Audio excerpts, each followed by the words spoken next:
can't come here, Flame, because you're going to outstage me. They're going to find you cuter than me. You're going to keep me company while I film. High five. Yeah, other high five. Good job. Good job. Silly.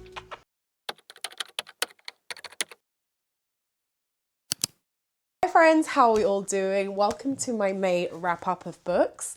I read 9 books this month, which is a small miracle considering they dropped the season 2 of The Secret Lives of Mormon Wives, and that has had me in a chokehold ever since. It's not usually something I would watch. I am not by any means a reality TV person, but I just absolutely loved it. Like, I ate it up, and I'm not ashamed to admit it. Yeah, since I watched the first season, I've just been obsessed. So now I'm like, what do I even do with myself, considering the season's done now, and now I have to wait to find out what the drama is. I'm gonna address a quick elephant in the room. I have some swollen eyes from hay fever. My hay fever this year has me fighting for my life. I'm up against the rope, friends, not doing great. So if I look like I've been punched in both eyes. So without further ado, let's get into my wrap up. My first book of the month was The Tradwife Secrets by Leanne Child. I rated this 3.5 stars. I found it very gripping, very fun, very topical with everything that is going on in social media. Like, there has been such a rise of tradwives. I think we've all seen like Nara Smith and even The Secret Lives of Mormon Wives. They talk about being a tradwife. So it's actually really interesting. So yeah, it's basically, it centers around our character, who is a famous mummy blogger, lifestyle blogger. The life she leads behind closed doors and when the camera's off is very, very different. So I don't want to give too much away, but that was essentially the premise, and then it just goes a bit chaotic in a really, really good way. Really enjoyed this. It was such a pleasure to read this book. It was fast, it was gripping. I enjoyed it. Do I recommend it? Yes. Definitely excited to read more of Leanne's work in the future. Then I'm laughing because this book, I'd forgotten, it was very forgettable, but also very confusing. It was Frida McFadden's Death Row. I have a couple of questions. I want to know what kind of debt Frida is in. Like, is she being held hostage and just glued in front of a computer? Because she is pumping out these books at like breakneck speed. I think she has another one due at the end of the year. So this year she released The Crash, The Tenant, Death Row, and I believe there's another one coming out at the end of the year. Frida, girl, sometimes I feel my experience with Frida now is, I think we need to focus in with quality over quantity, because the last few books I have read have just not hit for me. Since The Co-Worker onwards, like The Co-Worker was okay for me. I was kind of like, meh. Since then, we have not been vibing. I did not like The Crash. And I've got The Tenant in my pile, so I'll discuss that. But the next book after that I read was Death Row. Me and my friend Heather Googled, and I think we checked Reddit on what the ending meant, and I still don't understand. Like, it was a short story, yes, cool, but I don't know the point of it. And I still don't understand the point of it. So if anybody does understand what happened in that book, feel free to fill me in, but yeah, it was not it for me. So yeah, I think I probably give that a 2. The next book was described as a YA thriller, which is very interesting because I don't think I've ever read a YA thriller, and I only understood the term of what YA meant this year. Like, I'd never heard of it before, which is probably showing my age, but I just knew thrillers, I knew it in genres, I didn't know anything about a YA thriller. So when I saw this floating around social media, I really wanted to check it out, and it's That's Not My Name by Megan Lally. I rated this. I think I rated this, yeah. So 3.5 again, rounded up. I enjoyed this. It was an okay read. It was fast. It was gripping. I like my thrillers a little bit darker. However, the ending twist was really, really good in my opinion. I really liked it. It's not the kind of ending I'm used to in a thriller, and that's all I will say, but it was really good. So a really quick synopsis is basically our main character, 2 of our main characters, they have an argument, one goes missing, and the other one is kind of accused. So the boyfriend is back home in the hometown accused, and then the POV of the first character that we're introduced to wakes up in a ditch and then all of a sudden is in a police station. Their dad shows up, or somebody they believe is their dad, and says, hey, I know you, but they're suffering from amnesia. I probably did not explain that very well, but that's kind of what's going on in the book. And yeah, then the stories unfold. We did like Megan's writing style. We'll be excited to check out more of her works. And yeah, it was a decent 3.5 read. What more can you ask for? Then a 5-star read for me was The Wedding People. This book, it's just amazing. I loved this book so much. I still think about it. You know that Taylor Swift song, and that's kind of trending on social media right now, and it's like, help, I'm still at the so basically that, I don't really know Taylor Swift songs, but that's been going around, and it's about essentially books you still think about, and this would be one of them for me. And trigger warning, this does have discussions of suicide in it, but our main character goes to a hotel. There's been a problem with the booking. Essentially, she's the only person in this hotel that isn't part of a wedding that's going on that weekend, and yeah, she has plans to kill herself because her life's kind of falling apart, not where she wants it to be, and she's just come out of a breakup. But yeah, I don't want to give too much away, as I always say, but she doesn't end up doing it, and it's her story. And this book, I think, resonated so much with me because it kind of showed how the small acts of kindness can have such a big impact. And that's really my ethos in life. I really believe in being kind because you never really know what somebody's going through. And this book just filled me with hope, made me feel emotional, made me laugh. I loved the characters.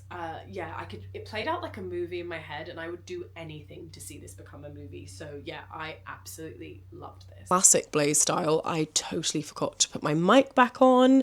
So Cozy with Blaze is more like chaotic with Blaze. Then I read and went back to Corinthian to read A Court of Wings and Ruin.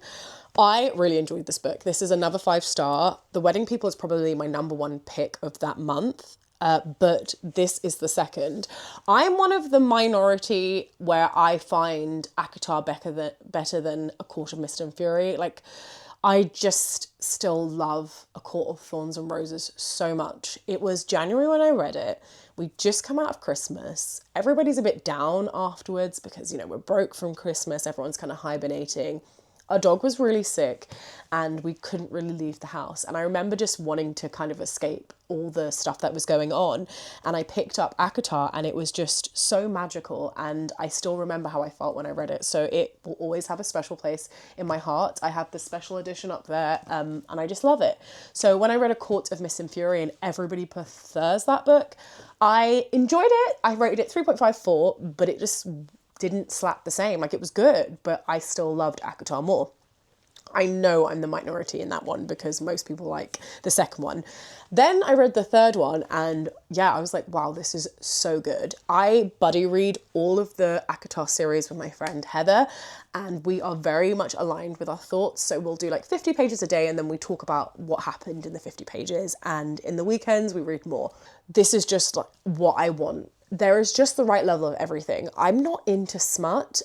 Not shaming anyone if they do. If that's your bag, good for you. Good for you. Call me a heartless bitch. I just don't care.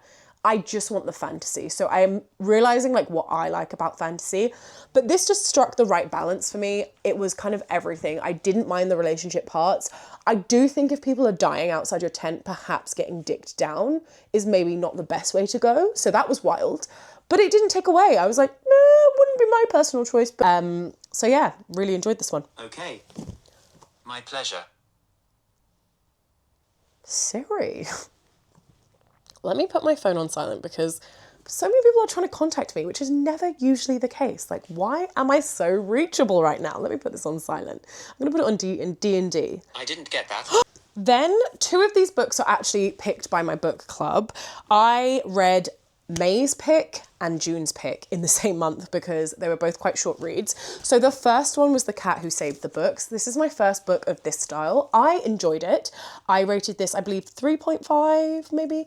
It was very philosophical, very different to what I've read, but I really enjoyed that. Essentially, I'm going to try and do a very brief synopsis. Our main character granddad has sadly just passed away and he's inherited a bookshop. Then he's due to move away and live with his aunt, but before he does, a cat turns up, a talking cat, which is my favorite thing. I love a talking animal in a book. So it turns up and he's like, hey, I need you to help me save some books. And he's got to go on these missions to save books in different scenarios. So that is a very brief synopsis of the book. And yeah, it was good. I enjoyed it. And I've got the second one on my shelves and part of my TBR for June. So very excited to read that one too. I think that's The Cat Who Saved the Library. So yeah, it was a cute, quick read. And the second book club or June book club pick was The Stepford Wives by Ira Levin. I enjoyed this book. And essentially our main character moves to Stepford and our main character is very forward thinking, a feminist, you know, really into all that good stuff, very liberal. And she wants to try and make friends with some of the wives that live in Stepford. And all the wives are not having it. They're very much like, no, I got to stay home. I got to cook for my husband. I've got to clean. Very like not giving her anything. And this troubles her because she doesn't understand why they would rather be at home doing housework for their husbands who are out enjoying themselves. So, you know, it kind of disgruntles her. Then her husband joins the men's club in Stepford, you know, to try and infiltrate it and change their mind. And things just go a bit wrong. This is described as a horror, though I can kind of see towards the end why somebody might say there's some horror elements, but it's not your traditional horror in my head.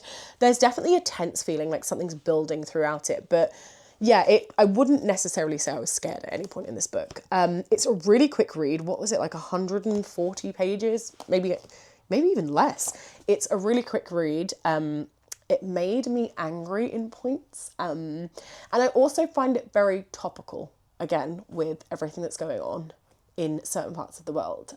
So yeah, it's a good read. I enjoyed it. I think it's about 3.5. So then we have It Should Have Been You by Andrea Mara. I pre-ordered this book. I read the premise and just thought it sounded so good. So I pre-ordered it from Waterstones and boy, did it not let me down. This was a 4-star read. Really enjoyed this. Flew through it. Didn't want to put it down. Books where every single page I was enjoying. It tells the story of our main character who sends a message to the neighborhood group chat, which was meant for her sisters. And essentially she's saying some really mean things and exposing some secrets of some other members in the group chat. And, you know, it happens. Stuff like that happens all the time. I mean, I would literally die if it happened to me. But definitely check this book out. Oh, and then we are on to The Tenant by Frida McFadden. I think this was my last book of the month, and yes, it was actually. And all I've read in the Goodreads review part is sighs. Like I said before, I have always liked Frida's book. I've never had a problem with her writing. I think when I first started my thriller journey, I was really into her writing style. And as time has gone on and maybe my taste has changed, I have realised that perhaps some of her books aren't for me. And I think the last 3 I've read have just not hit. Like from The Co-worker, I think I said onwards, I just don't understand what's been happening. So The Crash, I hated. Like, I just thought it was so boring. Nothing much happened. And I know that she has this kind of, with her longer thrillers, she seems to copy the same format where this main character is gaslighting themselves to death. And then you're like, oh, come on. Like, I believe in suspending belief. Like, but sometimes things are just far-fetched. Like, the reason I didn't like Someone in the Attic by Andrea Mara is because the bunny rabbit ended up in the attic and nobody thought that was weird. She was like, oh, I'm looking for my bunny.